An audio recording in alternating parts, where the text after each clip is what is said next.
Cet homme est fou, fou de sport et même un peu fou tout court. Ce qui paraît insurmontable pour la grande majorité d'entre nous, lui a décidé de s'y frotter. 3,8 km de natation en eau vive, 180 km de vélo et 42 km de course. Sauf qu'Olivier Gentilini est paraplégique depuis un accident de moto et il s'attaque aujourd'hui à son plus grand défi sportif, l'Ironman. J'ai fait des triathlons, j'ai fait des aquathlons, le running Lyon. Et la petite particularité que je m'amuse à faire, c'est de concourir sur la même ligne de départ que les valides. Faire bouger les lignes, repousser les limites. Ce Lyonnais a mis sa vie professionnelle entre parenthèses pour se consacrer à 100% à sa passion.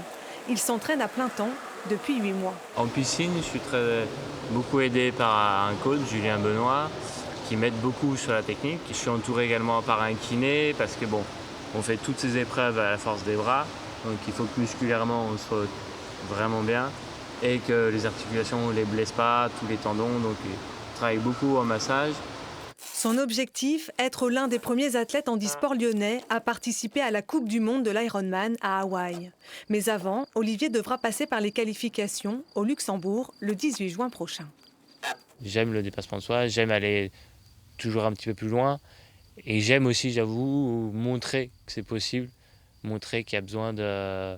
Oui, il y a besoin de matériel, mais c'est pas insurmontable, on peut y arriver. Donc, peu importe le handicap ou pas, il y a n'importe quel rêve pour moi est accessible. En attendant, Olivier continue à avaler les kilomètres, malgré les efforts, malgré la douleur, parce que pour lui, Ironman ou pas, le sport reste un jeu.